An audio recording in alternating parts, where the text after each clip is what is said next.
E aí, beleza, gente? Eu tô hoje num novo...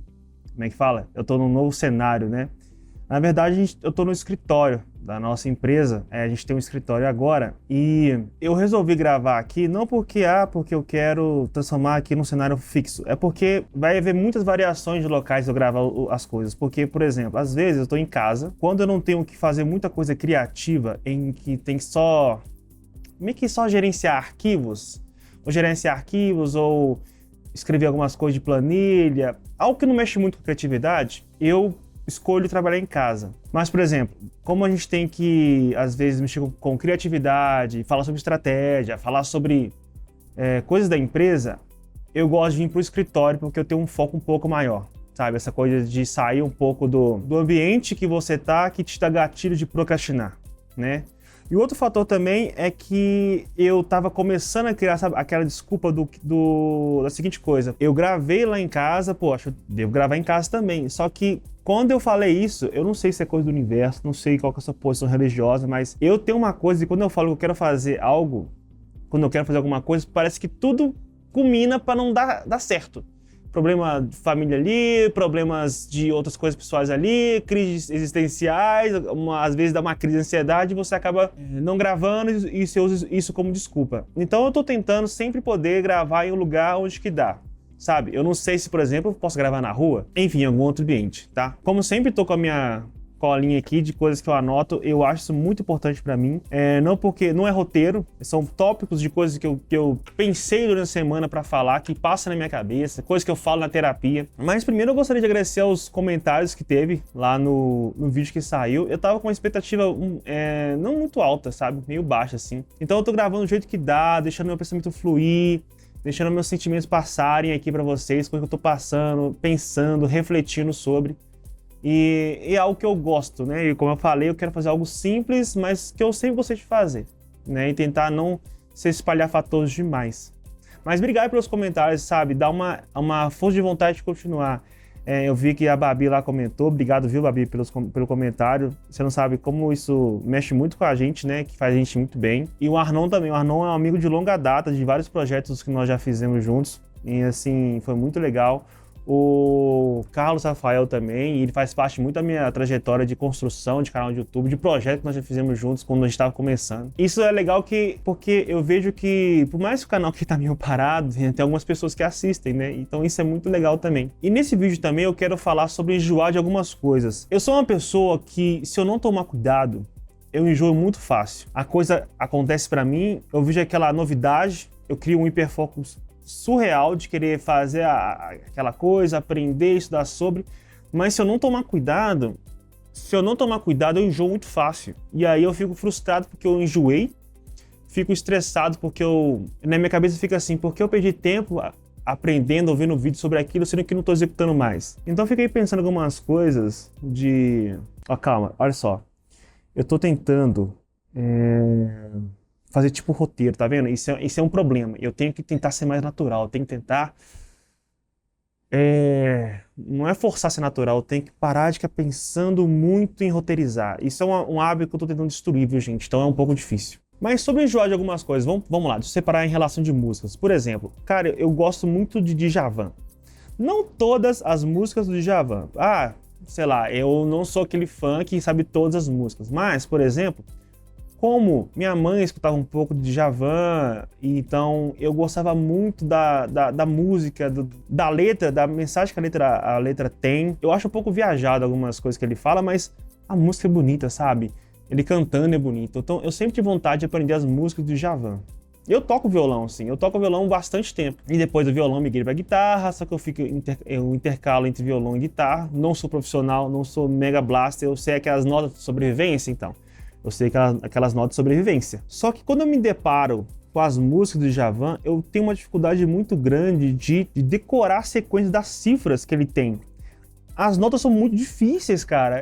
Tocar Djavan é muito difícil se você quer tomar uma atitude de tocar igual o Djavan. Não que talvez eu ache que a palavra certa não é difícil, é porque é algo novo, é desafiador. E quando eu tô acostumado com um certo tipo de notas, padrões, e o cara vem com cifras mirabolantes e os dedos indo pra esquerda e pra direita, eu fico assim, cara, que complexo. Tem a opção também de tocar as músicas de forma simples, né, que tem lá no Cifra Club. E aí eu aprendi uma música, eu acho, dele.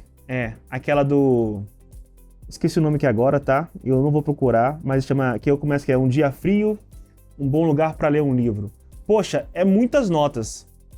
Tipo, são muitas notas. E aí... cara... Eu coloquei a opção lá de colocar notas simples. Beleza, rolou.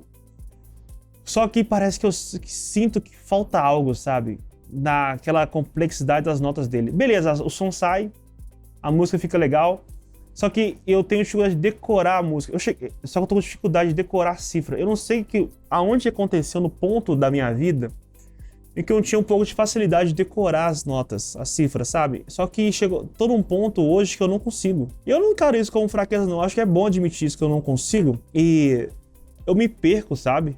Eu tô com a cifra lá na minha frente tocando. E se eu não tô com ela aqui, se eu não tenho a cifra, eu não consigo tocar. Eu fico perdido, bate uma crise de ansiedade que eu não consigo pensar qual que é a próxima sequência de notas. Por exemplo, eu toco bastante aquela música do Raul Seixas, acabei esquecendo. Lembrei. Por exemplo, eu toco muito aquela música do Medo da Chuva, do Raul Seixas. Eu toco ela sempre. Só que eu só consigo tocar com cifra. Se eu tocar sem, eu fico perdido. Eu não consigo lembrar das notas. Talvez eu acho que também deve ser que tá faltando um pouco de proatividade da minha parte, de arriscar, de praticar sem ver. Eu acho que é isso. Eu acho que eu tô numa zona de conforto de ter a nota ali pra mim e poder usar ela como acompanhamento. Se eu não tiver essa nota, eu fico perdido.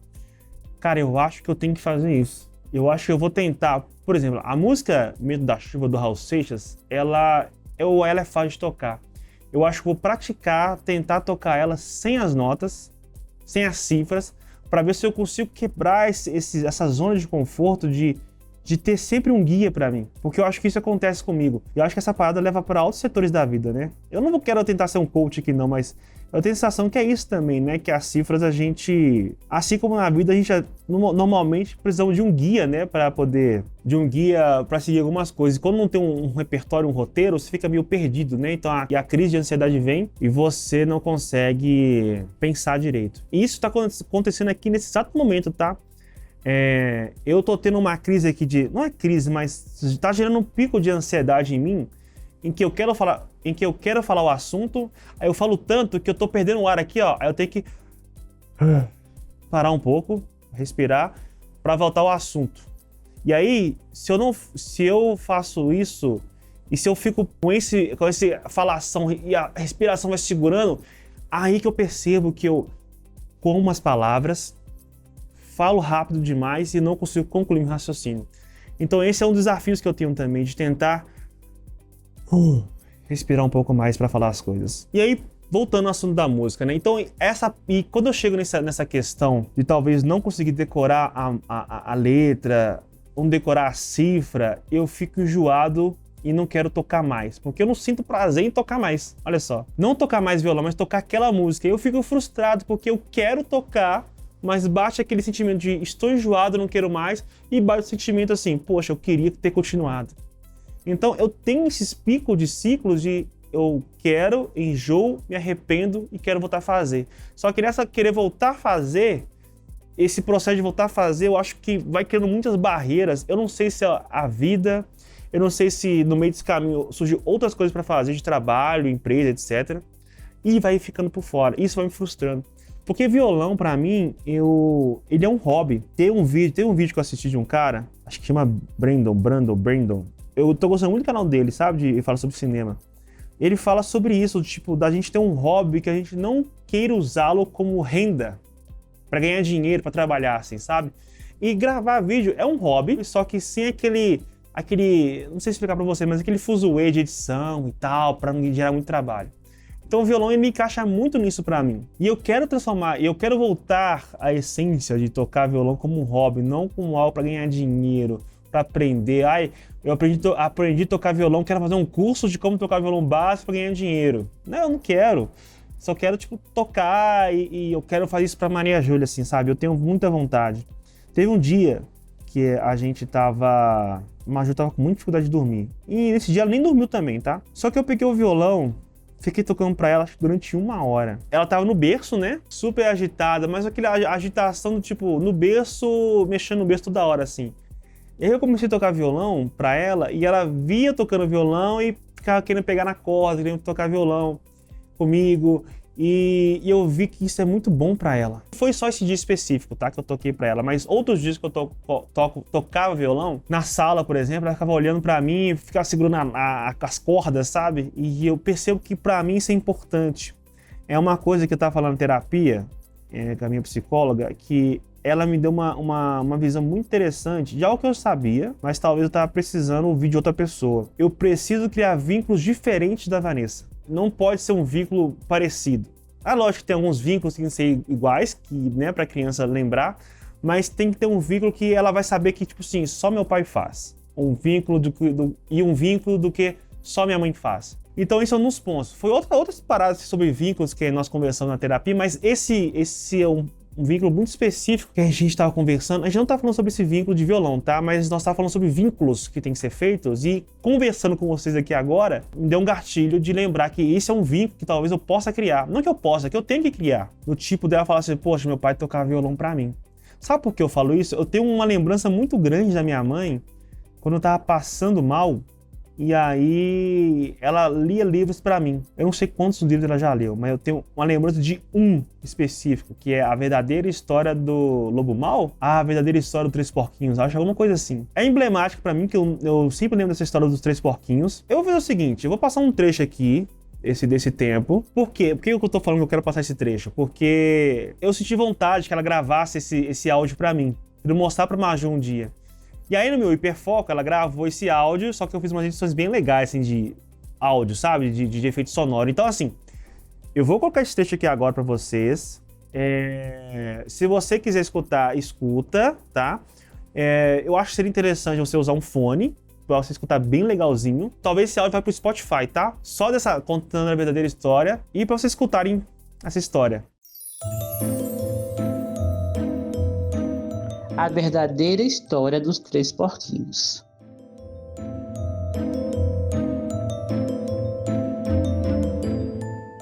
Em todo o mundo, as pessoas conhecem a história dos Três Porquinhos, ou pelo menos acham que conhecem. Mas eu vou contar um segredo: ninguém conhece a história verdadeira, porque ninguém jamais escutou o meu lado da história.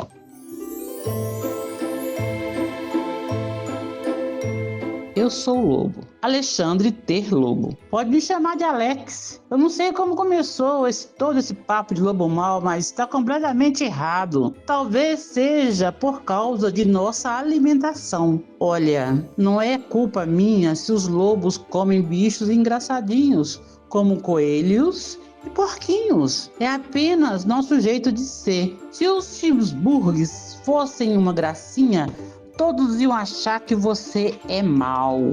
Mas, como eu estava dizendo, todo esse papo de lobo mau está errado. A verdadeira história é sobre um espirro e uma xícara de açúcar. Esta é a verdadeira história.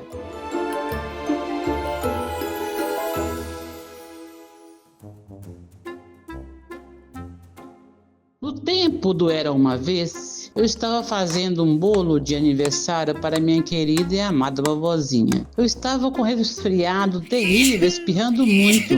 Fiquei sem açúcar. Então resolvi pedir uma xícara de açúcar emprestada para o meu vizinho. Agora, esse vizinho era um porco, e não era um porco muito inteligente também.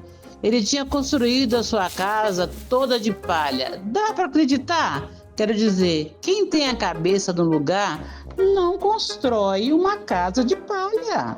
É claro que assim que bati, a porta caiu. Eu não sou de ir entrando assim na casa dos outros, então chamei: Porquinho, porquinho, você está aí? Ninguém respondeu. Eu já estava a ponto de voltar para casa sem o açúcar para o bolo de aniversário da minha querida e amada vovozinha, foi quando meu nariz começou a coçar. Senti o espirro vindo, inflei e bufei. Sabe o que aconteceu? Aquela maldita casa de palha desmoronou inteirinha.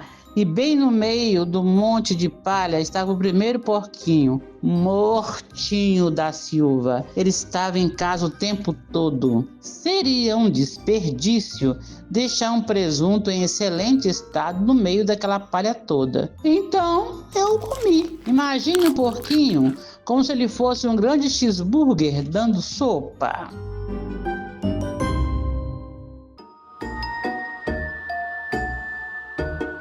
Eu estava me sentindo um pouco melhor, mas ainda não tinha minha xícara de açúcar. Então fui até a casa do próximo vizinho. Esse vizinho era irmão do primeiro porquinho. Ele era um pouco mais esperto, mas não muito. Tinha construído sua casa com lenha. Toquei a campainha da casa de lenha. Ninguém respondeu. Chamei. Senhor porco, está em casa? Ele gritou de volta. Vai embora, lobo! Você não pode entrar! Estou fazendo a barba das minhas bochechas rechonchudas. Eu tinha acabado de pegar na maçaneta quando senti outro espirro vindo. Eu inflei e bufei e tentei cobrir minha boca, mas soltei um grande espirro. Você não vai acreditar, mas a casa desse sujeito desmoronou igualzinha a do irmão dele. Quando o poeira baixou, lá estava o segundo porquinho, mortinho da Silva, palavra de honra. Na certa, você sabe que comida estraga se ficar abandonada ao relento. Então fiz a única coisa que tinha de ser feita. Jantei de novo. Era o mesmo que repetir um prato. Eu estava ficando tremendamente empaturrado, mas estava um pouco melhor do resfriado.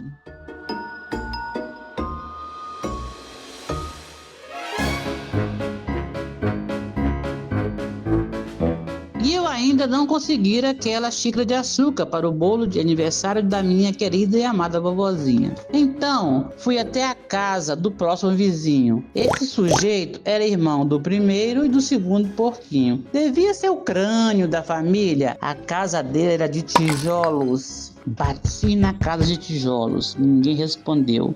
Eu chamei. Senhor porco, o senhor está? Sabe o que aquele leitãozinho atrevido me respondeu? Caia fora daqui, lobo, não me amole mais. E venham me acusar de grosseria. Ele tinha provavelmente um saco cheio de açúcar e não ia me dar nem uma xicrinha para o bolo de aniversário da minha querida e amada vovozinha. Que porco! Eu já estava quase indo embora para fazer um lindo cartão de aniversário em vez de um bolo, quando senti um espirro vindo. Eu inflei, bufei, espirrei de novo. Então o terceiro porquinho gritou: e a sua velha vovozinha pode ir às favas!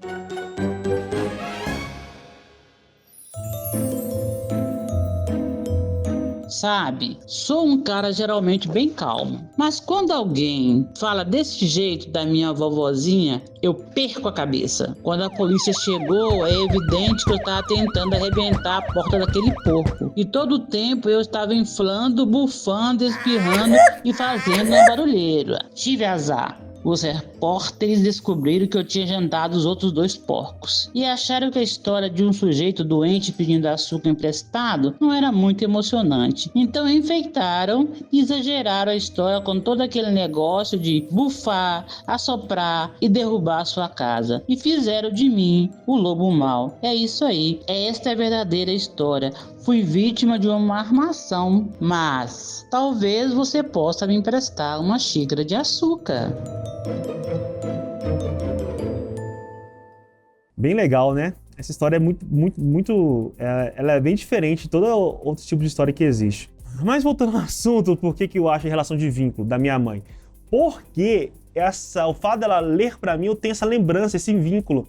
Então eu sei que eu posso falar tranquilamente que minha mãe lia pra mim. Eu quero que a Maju fale de forma bem natural, sem ser forçada, que meu pai tocava violão pra mim, eu tocava violão comigo. Tem essa vontade, que ela gosta de tocar violão. Mas, se ela pelo menos gostar do fato de o violão ser tocado, mesmo que ela não saiba tocar, pra mim, eu sinto que ganhei uma batalha aí. Tocar violão, escutar músicas boas, faz bem pro processo de desenvolvimento da criança. E até se ela for tocar um instrumento de coordenação motora, ajuda muito nessas coisas de raciocínio. Eu quero criar um vínculo de tocar violão pra Maju, que ela sempre sabe que eu toco violão pra ela. E eu quero voltar a tocar violão como hobby, sabe? De passar o tempo tocando. E uma outra coisa que eu tenho vontade de fazer... Gente, sabe uma coisa que eu tenho vontade de fazer? Eu tenho vontade de pintar. Entenda, não é aquela vontade extraordinária, é uma vontade mediana, sabe? Por que eu te falo isso? Porque minha irmã, ela desenhava. E olha a interessante essa parada de vínculo, né? Minha irmã desenhava. Eu acho que ela desenha ainda, ou ela parou? Acho que ela parou depois que meus sobrinhos nasceram. É muito puxado. Minha irmã é muito guerreira, tá? Então ela meio que parou um pouco, mas eu tenho muitas lembranças dela desenhar. E eu nunca tive habilidade de desenhar. E eu sempre queria aprender a desenhar, não desenhos complexos, mas aqueles desenhos de sobrevivência, aqueles desenhos de não um palitinho, que é um bonequinho de palito e uma casa normal, mas algo mais profundo, algo mais bonito, assim, sabe? Eu tive essa vontade bem, assim, bem de leve para poder fazer isso. E aí eu lembro até hoje, quando o ViaShop começou, tinha um projeto lá de desenhar, pintar em quadro. Eu acho que minha irmã fez esse negócio de pintar em quadro. E esse desejo ficou meio que uma sementinha embutida dentro de mim. Ficou tipo uma sementinha embutida, tipo, nossa, eu queria tanto aprender a pintar assim, sabe? Só que essa vontade morreu por um tempo. Quando houve a pandemia da Covid, eu e uns amigos, a gente ficava muito no Discord. E aí, um dia me apresentaram o Bob Ross. Eu não conhecia o Bob Ross. Cara, a forma como ele pinta, o processo do zero é muito legal. A priori, eu achava uma porcaria. Eu tipo, ai, cara, ele vai desenhar tudo do zero. Nossa, que preguiça. Só que o processo dele desenhando é muito legal, velho. Nossa, é legal demais. Eu vendo ele construindo, desenhando as coisas, e as coisas... Olha, sabe o que é o mais doido da parte dele? Ele desenhava o último plano, só que dependendo quando ia acabando a pintura, aquele plano talvez nem existia mais. Estava muito escondido de tanto desenho que ele fez, mas ele construía processo, ficava um quadro maravilhoso, sabe? Nossa, aí ver esse processo e falar assim, cara, eu queria tanto pintar igual Bob Ross. E ele fala inglês, sabe? E eu não sou um profissional em inglês, eu sei um pouco. O fato de eu ter jogado, talvez, alguns jogos um pouco em inglês, e eu estar forçando, às vezes, alguns momentos de falar um pouco de inglês, e o programa de edição que eu uso, que é o Premiere, eu deixo ele em inglês. Então, talvez estou tendo familiaridade um pouco melhor. Não que eu compreenda 100%, mas eu tenho uma familiaridade com algumas coisas. E eu acho que eu tive mais um pouco de entender um pouco o Bob Ross falando, porque ele fala de uma forma muito tranquila. Eu não sei se você tá aqui, você assiste ele, ou se você já assistiu. Então, se você já assistiu, você concorda. Ele fala um inglês bem tranquilo, bem assim, gostoso de escutar, dele falando. E dá prazer de ver ele falando. E ele pintando também. E aquela mania dele, quando ele vai pintar, parece que quando ele vai limpar, acho que o pincel, ele dá umas batidas no pincel, ele começa sempre a rir. Ele criou um padrão. Toda vez que ele mexe, ele começa a rir. Limpar me chama, aquele pincel lá, ele começa a rir. Eu não sei se foi um amigo meu que falou. Acho que foi um amigo meu que falou no dia dessas épocas de pandemia, que a gente ficava no Discord conversando, que ele não fala alto, ele fala de forma mais tranquila, que parece que ele fez... Acho que ele fez exército, né? E parece que gritava muito lá no exército, gritar, era muito agressivo. E era muito agressivo, e eu acho que ele falou que nunca mais ele nunca ia gritar como gritava no exército. Quem já viu o Bob Ross? Essa curiosidade é verdade? Depois você me fala aqui nos comentários. E depois que eu lançar esse vídeo aqui, eu vou dar uma pesquisada também se isso é verdade, mas se eu não olhar a tempo, depois comenta aqui. Mas enfim, né, você viu, né? Eu devaneio muito, mas a conclusão é a pintura, né? Eu tenho muita vontade de pintar também.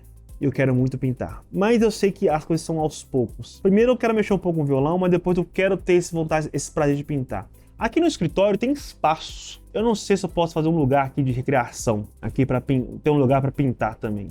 Não sei. Quem sabe? Vamos aos poucos. Talvez eu possa fazer o hábito do violão. Talvez seria interessante eu trazer meu violão pra cá. Porque eu toco em casa, eu tenho dificuldade de tocar o violão um pouco.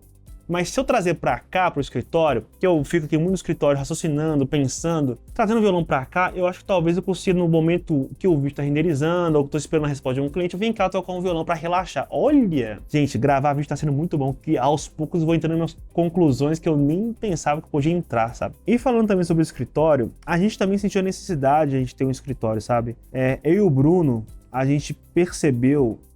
Na verdade, a gente já tinha sentido quando a gente foi trabalhar em home office, quando veio a pandemia, a gente sentiu que trabalhar em casa, por mais que seja muito bom, a gente trabalhar em casa é muito bom, só que tem os gatilhos da casa. Então a gente sempre, mesmo trabalhando em casa, a gente sempre tinha um gatilho de coisa de casa. Lavar roupa, botar roupa pra lavar, louça pra lavar, aspirar a casa, arrumar a cama, tirar o pó, tirar a poeira. Então a mente estava sempre em gatilho de coisa para fazer. E como a gente tá com esse projeto da Coelho Lunar Academy, a gente tinha pensado a priori de ensinar no escritório do Bruno, na casa dele. Só que, porém, primeiro que é a casa dele. A ideia da casa ser um lugar de trabalho gera gatilho muito ruim. A gente tá sentindo isso sim, sabe? E outro processo também que era muito chato. A gente tinha que montar e desmontar equipamentos toda vez. E, gente, isso é muito cansativo. Uma coisa é você marcar uma gravação com um cliente de 2, 3 dias ou de um dia, você chega lá de manhã, monta tudo, grava um dia inteiro, desmonta e vai embora. Outra coisa é, por exemplo, a gente tem gravação, a gente vai gravar coisa na Academy, na casa do Bruno, aí tem que montar toda essa parafernália de equipamento. Aí você tem que desmontar de novo, porque no outro dia tem gravação com outro cliente. Cara, esse processo de desmontar e montar para outro lugar é um pouco cansativo demais. Até que a gente resolveu alugar um escritório. Por que da importância de alugar um escritório? Primeiro que a gente tá com aquele gatilho de que a casa é trabalho. E a gente, como empreendedor, tem naquela cabeça que aquele lugar é o trabalho, a gente não descansa como deveria descansar. E então esse gatilho que tava gerando, sabe? Eu chegava em casa, eu não senti que era casa, eu senti que ali era uma parte do trabalho. E foi a melhor decisão que eu acho que nós fizemos, porque aí nós compramos equipamentos para ficar no escritório montado. Então assim, quando eu cheguei aqui, cara, eu só botei a câmera aí, liguei os botões, eu não tive que montar nada. Então isso foi maravilhoso para nós. E aqui também acho que o Bruno grava em relação ao projeto da Culinar Academy. Então isso facilitou muita coisa. E a gente consegue pensar um pouco melhor. A gente está conversando muito mais sobre a empresa estrategicamente, sobre processos internos, tá? De como podemos melhorar os processos internos para acelerar o processo de entrega, como podemos melhorar a saúde mental nossa e dos nossos prestadores de serviços, porque os liderados são o espelho da liderança. Então, antes de a gente tentar melhorar eles, nós temos que melhorar a nossa cabeça, os processos, para que eles se sintam bem. E a gente está fazendo isso e aos poucos estamos melhorando, sabe? E está sendo bem legal. Então, está muito melhor trabalhar no escritório, ter um lugar para falar sobre a empresa, sobre processos internos, sobre clientes, do que em casa e a gente conversar via Zoom, via Google Meet. E assim, então a gente percebe que o home office ele é bom, mas ele não é 100% bom. Eu acho que eu tô começando a sentir a importância do híbrido, tá? É uma opinião que eu tenho agora, mas não sei se ela vai mudar lá pra frente, mas eu tenho uma visão que o híbrido é um pouco melhor. Porque você pode, por exemplo, focar em 3 dias na semana, você ficar no escritório super focado para fazer as coisas acontecerem. E 2 dias em casa, no home office, para fazer coisas que não exigem tanta criatividade. No nosso caso, né? Não sei como é que pode ser para outros tipos de setores, mas para o nosso caso, que não tem que ter tanta criatividade, falar sobre 100% da empresa em si, o home office é bem interessante. Mas eu acredito que para criatividade tem que ter um lugar fora de casa. Eu não sei como é que outras pessoas funcionam, mas para mim hoje esse cenário é um pouco melhor. Eu acho que também foi mudando, porque quando eu morava sozinho, home office também seria interessante. Quando eu casei, eu percebi que não estava sendo bom. Primeiro que eu também tive um burnoutzinho de leve, né, velho? Tive burnout com depressão, cansei muito no trabalho, me estressou muito e tal. Então assim, se você tá casado agora e tá home office, eu tô falando isso na vivência que eu tenho, tá? Pode ser que pra você tá de boa. Pensa no híbrido, se você tá casado, pelo menos uma vez por semana sair de casa pra você um pouquinho focar. Não porque está na sua casa, que sua esposa, seu marido é chato, o seu cônjuge, seu namorado é chato. Não é isso, é porque às vezes você precisa de um foco maior. Eu preciso de um foco maior, né, por causa da minha neurodivergência. E se você é casado e tem uma criança, velho, eu sugiro na minha visão, 100% híbrido. Por mais que eu fale assim, se você for 4 vezes no trabalho e 1 vez em casa, ainda é híbrido, né? É isso mesmo, né? Faça isso porque você começa a desvincular o trabalho da sua casa. E você começa a ter um tempo de qualidade. Isso foi uma das coisas que minha terapeuta falou, sabe? Você não pode, na sua família, usar o tempo que sobrou para elas. Você tem que ter o tempo de qualidade para elas, para sua família. Então, assim, você tem que ter um tempo, se você não tem filho, você tem que ter um tempo de qualidade com o seu cônjuge. Não o que sobrou do seu tempo com o seu cônjuge. Então, se você tem criança, você tem que ter um tempo de qualidade com a sua criança. Com a sua criança e com o seu cônjuge, se você tiver com o seu cônjuge. Nossa, para quem tem problema de fala, cônjuge é muito difícil de falar. Então é isso, eu acho que se eu puder dar um insight para você, eu acho que pensa nisso, sobre a situação de cônjuge, sabe?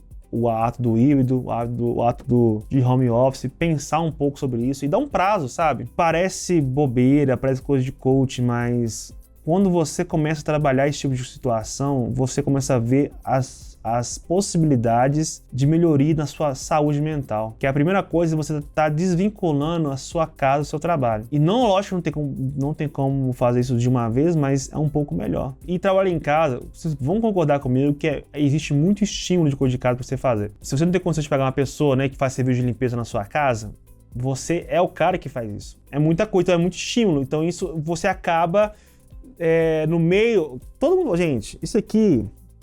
Não sei se é polêmico, se pode ser prejudicial, mas todo mundo sabe que durante você está trabalhando em home office, ainda mais se você é funcionário da empresa, você vai levantar, vai, em vez de fazer alguma outra coisa, vai botar a roupa lavar no horário de expediente.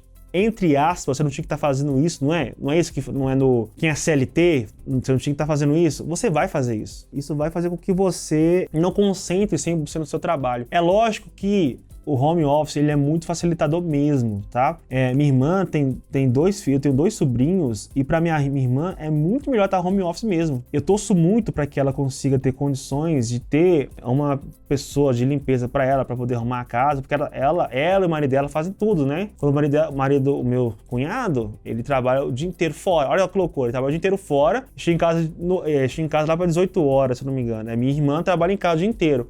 Então, e ela fica com 2 crianças, e a sorte que ela tem minha mãe pra ajudar ela, isso é muito bom. Porém, eu fico me questionando assim, até quando tá sendo bom, sabe?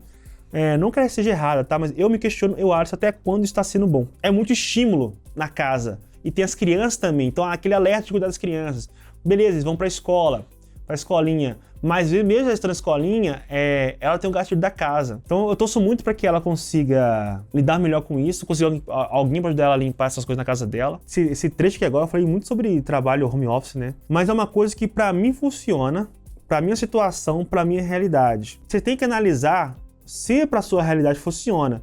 E você tem que ver também se você está criando desculpa, como eu criava, ou realmente não funciona também. Mas não é regra. O meu nível de pico de divergência como empreendedor, esse ponto para mim, eu senti a necessidade de mudar essa situação da minha vida. E sobre coisa de mudar na minha vida, também está na minha meta de voltar a fazer academia. O bom do efeito bariátrica é que eu canso menos, hoje canso muito menos. Só que hoje comecei a cansar mais. Por exemplo, aqui no escritório são 3 andares. Até então, até mês de janeiro, eu não estava ofegante. Mas chegou fevereiro, eu comecei a ficar ofegante. Chegar na escada e fazer assim, ó. Então, opa, ó, sinal de alerta. Eu tô querendo fazer isso acontecer. Fazer academia assim, sabe? E a Majô, e é o período de adaptação da escola. Ela ainda não tá indo pra escola no horário que ela tinha que ir, que é tipo 7 horas da manhã.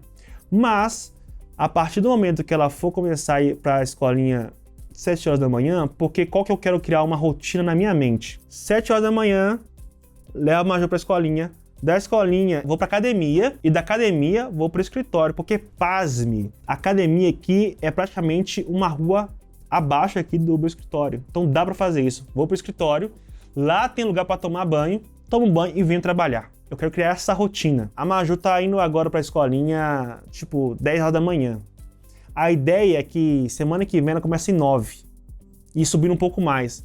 Eu quero ver se antes de 1º de março ela conseguir 7 horas da manhã. Mas mesmo se ela conseguir ir 9 horas pra escolinha e 8 horas pra escolinha, eu posso já começar a sondar a ideia de fazer academia. Enfim, falei muita coisa aqui, eu espero que as coisas tenham criado conexões. Obrigado, gente! Até o próximo vídeo. Tchau!